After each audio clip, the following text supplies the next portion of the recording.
Hi guys, so this lesson is going to be about common cellular structures or things that all cells have in common. Your objectives for this lesson are to be able to describe the common cellular structures, compare and contrast eukaryotic and prokaryotic cells, and define cell organelle. So we're going to start off by talking a little bit about homeostasis. And homeostasis means keeping a balance within an organism. Remember that cells are living. Cell structures are going to be what helps maintain homeostasis.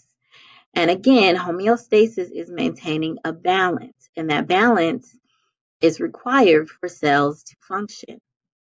Cells need to be in the optimum state to function efficiently.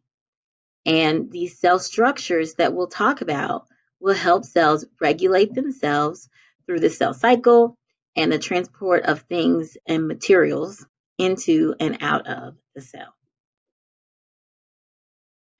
All right, so there are four common cell structures. The first is a cell membrane. All cells have a cell membrane. This is going to cover the outside of the cell and help separate the cell's cytoplasm, which is another vocabulary word that you'll learn very soon, from its surroundings.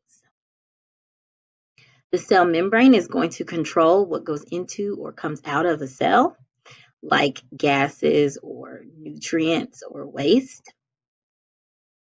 The second thing that all cells have is cytoplasm. All cells have a cytoplasm. This is going to be the jelly-like material that's inside of a cell. It contains all of the cell's structures. The third thing that all cells have are ribosomes. All cells have ribosomes.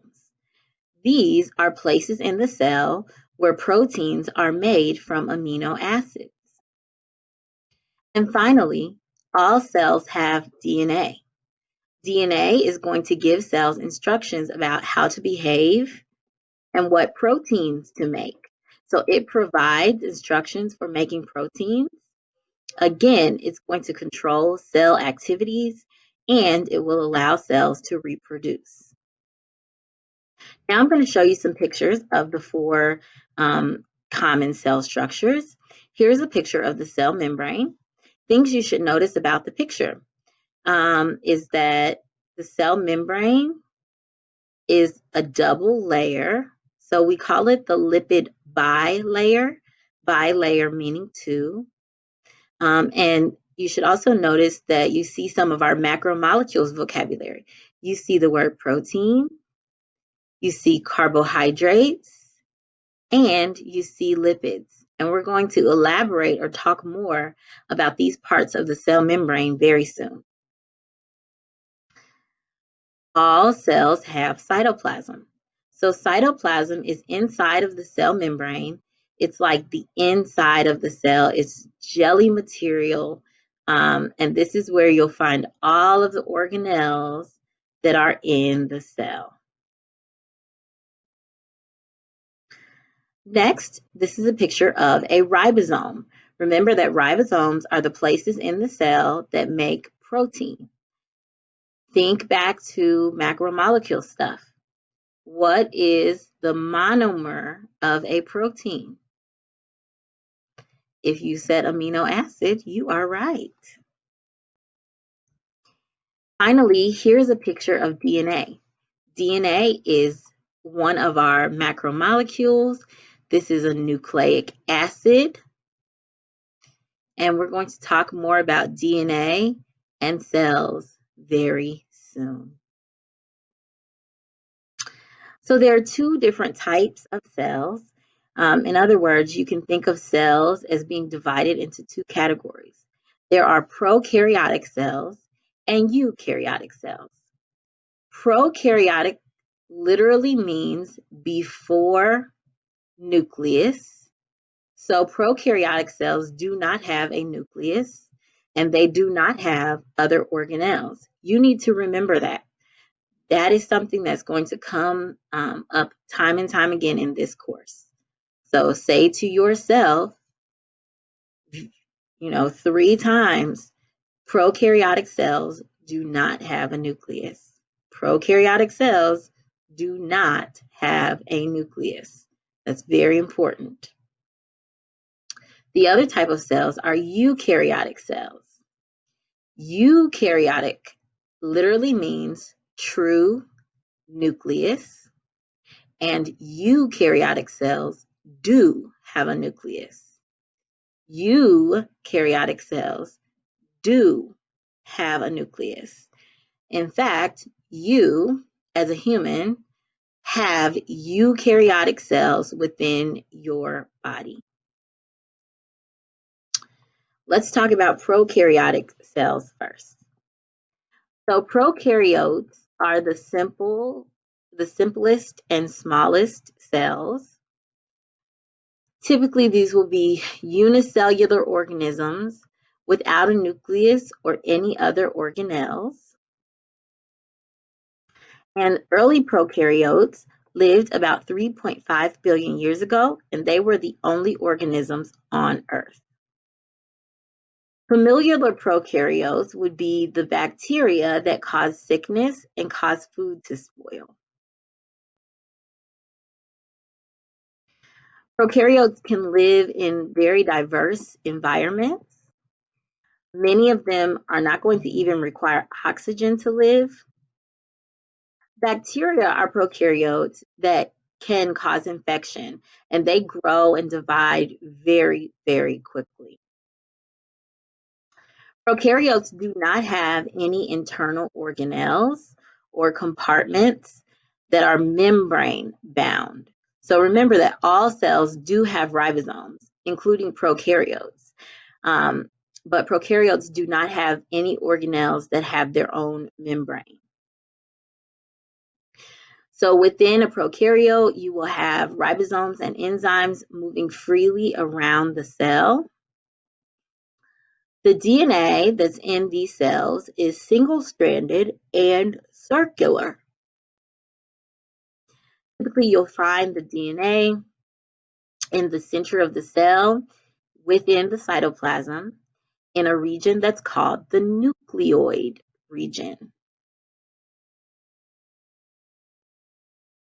Prokaryotes also have a cell wall, and that cell wall provides structure and support for the prokaryotic cell. Here's a picture of a prokaryotic cell. You will notice that you see a cell membrane here, the inner membrane. You see a cell wall.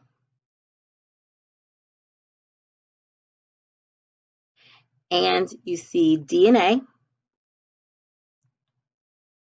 And you see cytoplasm. It's blue. There is one common cell structure missing from the picture. Which one is missing? If you say ribosomes, you are correct. Here's a real picture of a prokaryotic cell. This is a bacterial cell. You will see the cytoplasm with ribosomes. You see the cell wall.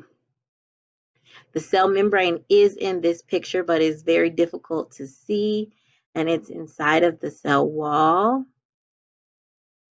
It's just around the cell. And there's also a nucleoid region with single-stranded DNA. Now let's talk about eukaryotes. Eukaryotes are larger and more complex than prokaryotic cells. They have a nucleus that is surrounded with a nuclear envelope. And they do have other membrane-bound organelles. Some examples of these organelles would be the mitochondria. Plant cells have chloroplasts, vacuoles, endoplasmic reticulum, Golgi apparatuses. And then again, of course, the nucleus, which does have a membrane around it called the nuclear envelope.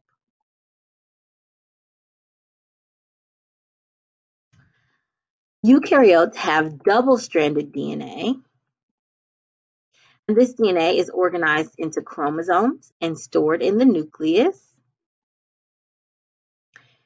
Eukaryotes can be unicellular or they can be multicellular. And one example of a eukaryotic unicellular organism is called a paramecium.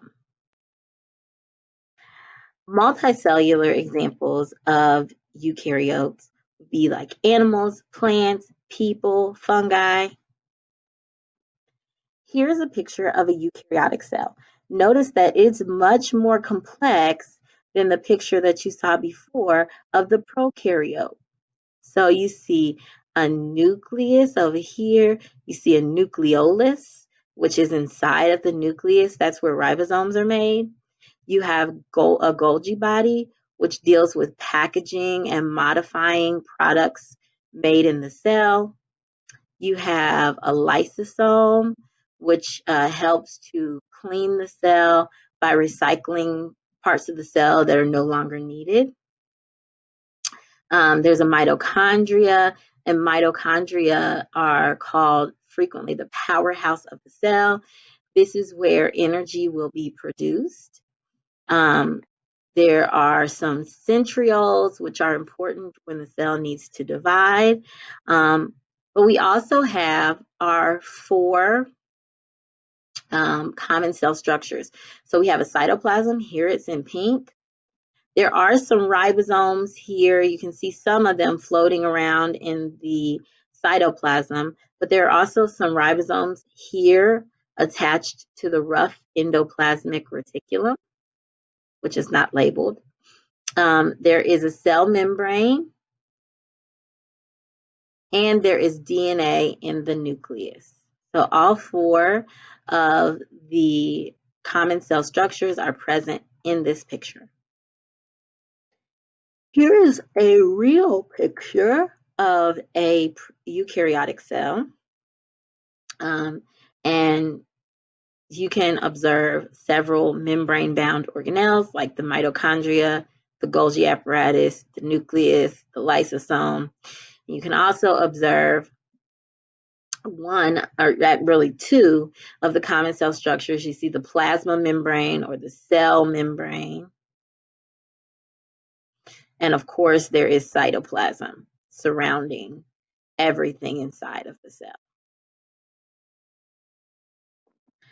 So that's all for common cell structures and telling the difference between prokaryotic and eukaryotic cells.